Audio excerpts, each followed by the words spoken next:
Hi, I'm Nebdiam, and today I'm talking about using religion responsibly.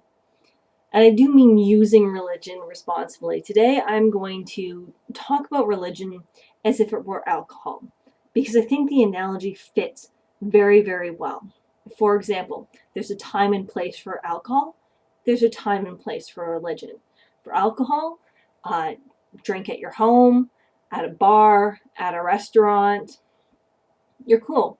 For religion, use it at home, in your church, with your friends, cool. But when either of those spills out into the public sphere, then you have a problem. Whether it's public drunkenness, whether it's drinking and driving, or whether it's witnessing or hurting people in the name of religion.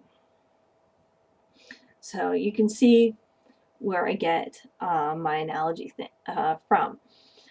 The thing about alcohol is we know not to blame it for things because it's not the alcohol's fault. It's the person who's using the alcohol. And it's the same with religion. It's the person who's using religion, not religion itself. Religion is a thing. It's exempt from blame. Just like alcohol is a thing, it's exempt from blame.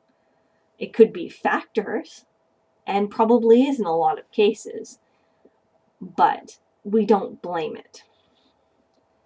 I'm making this video sort of for two reasons. It's to get some people to think about religion and how they're using it in their lives.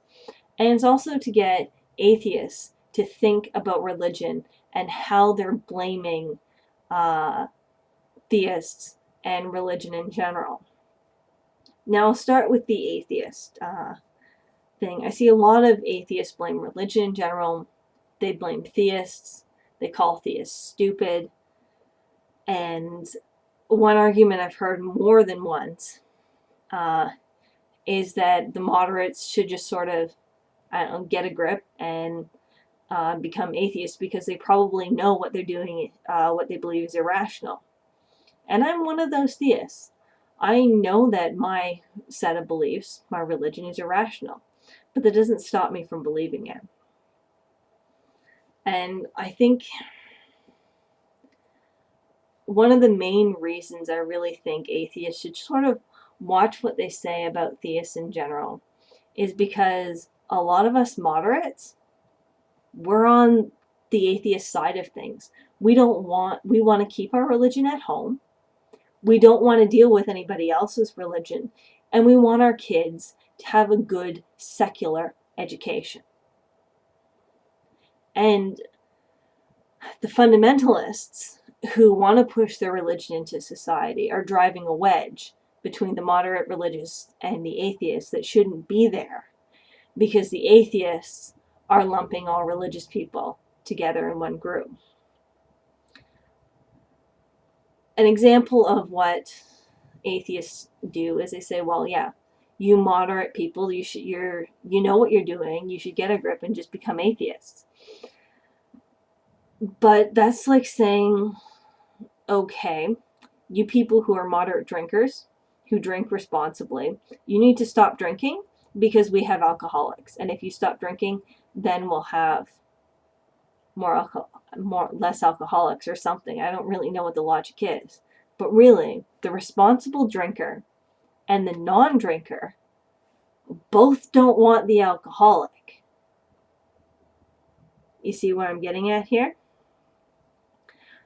People are putting the wedge in the wrong place. And I just want to make atheists aware of that. Because there are a lot more moderate religious people who would be willing to give you a hand if you didn't insult them, usually in the heat of passion. To be fair, I'll give the emotional intensity some credit for that. Just don't call all theists stupid, because we're not. We're really not. Some of us are really brilliant. Some of us are PhD scientists. Not me, but some of us.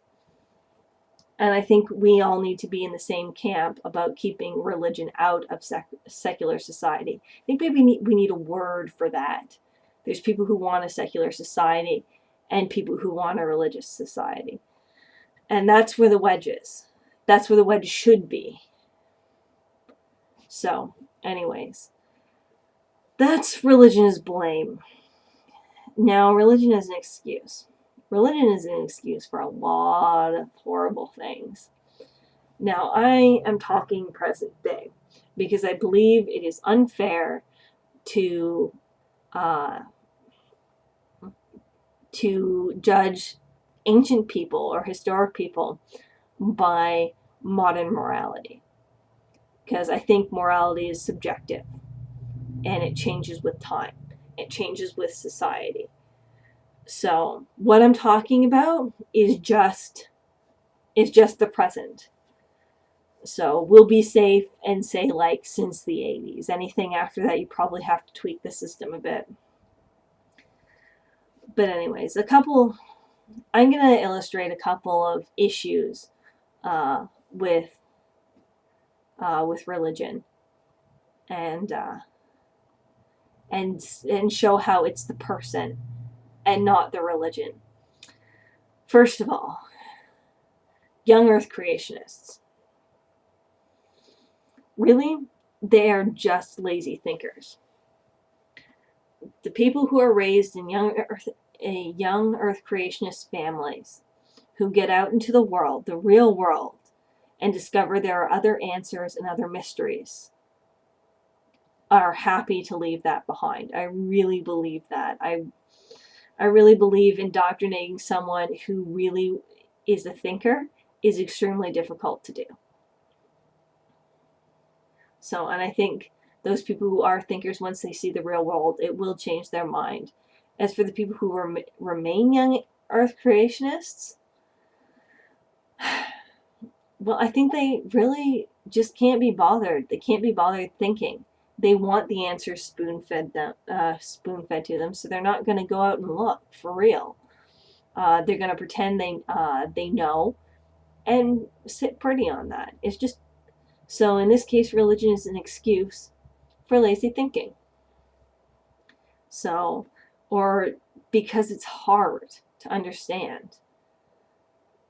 I don't understand evolution, but I understand enough about it and the scientific method to know that it's not bullshit, to know that it is a valid scientific theory. Look up the definition of a scientific theory, please, if you're gonna spout that. So yeah, it's just an excuse for lazy thinking. For people who want to legislate their religion, to force it on other people to teach intelligent design in schools, I think it's just a power trip. They just want to control the lives of other people. And I think religion is just the vehicle by which they do that. And as for hurting and killing people in the name of religion, I really think those people who do that would hurt and kill people anyways. The religion is just the excuse, just the reason just the alleviation of guilt. It's what they use to sleep at night. So in the end, like I said, it's just an excuse for lazy thinking, for power tripping, and for people who are inherently violent. And yeah, religion makes a great excuse, but it is kind of getting old. And I really wish people would see through that more often. Also, I really think it's irresponsible to force children to decide on religion before the age of 18. I think, like alcohol, you should have to be 18 to really make a decision at the age of majority. And I don't agree with baptizing children or indoctrinating children. I believe in giving them options and then letting them figure out what they want. It's like telling them about alcohol when they're young, maybe giving them a sip or two from mom or dad's glass at Christmas or New Year's or whatever, and then having them they don't like it, but when they're 18 or 21, depending on where you are, they get to go out and buy their own alcohol and choose what kind they like. So I hope you enjoyed my little rant on religion. So, religion, please use responsibly.